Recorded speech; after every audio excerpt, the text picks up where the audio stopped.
This is True Buzz, that Mary J. Now we ain't new to this. For my stoners and for my cannabis enthusiasts. In that recipe, I got bee pollen, which is a naturally occurring lecithin. So I put a little bee pollen in with the honey to help everything bind together. And it's just little things like this. I'm always learning, trying to figure out the best way to make the best shit. I still think my favorite thing I still have a little left I took last night actually, is the liquid coconut oil. Really potent. I just took like a little 1/2 ounce shot last night. She'll get me a good sleep, or I'll throw it in some caps or something. But oil can be so versatile. My go-to is just either taking it straight like a little shot like that. I know it's a little weird, or you could throw it in a smoothie or whatever. But there's something just about taking it quick, popping a couple caps I like. My roommates love when I make like the sweeter stuff like brownies, like my double dose brownies, or the Oreos where I just took out the center, put some butter in there, like a little butter cream, man. So, I mean, to each their own, but I just like taking that. I love edibles. Sometimes that oil though will give me a little weed hangover the next day if it hits hard. And I think that's part of using the trim and shake as well. You know, it's kind of the bottom of the barrel product, if you will. And that's basically what's going to be, just to kind of segue here, that's what's going to be in most people's distillate cartridges they're smoking. They're going to use the bottom of the barrel shit and burn it off. I like to compare it to making a spirit. Let's just say you're making a whiskey.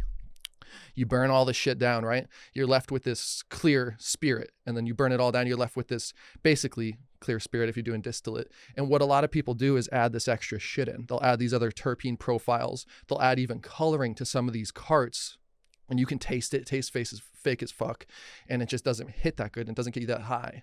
And I compare that to alcohol because it's the same thing. You get a whiskey, you're left with the clear spirit. Whiskey gets its color by being aged in barrels. So people try to cheat this by putting caramel color in their whiskey and shit, and you can taste it. You taste a shitty whiskey, like, this tastes like shit. But even popular brands like Hennessy use caramel coloring.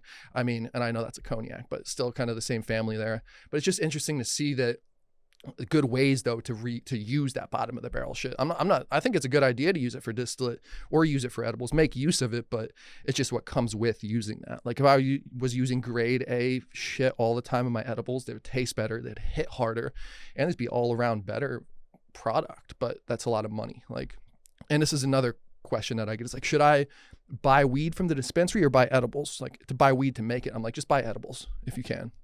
But by the time you go buy your quarter from the dispensary, or 1/2 ounce, spend however much, you could have just bought a fat pack of edibles. Now you're spending 6 hours of your day making some shit when you could have just bought the edibles initially and smoked that shit.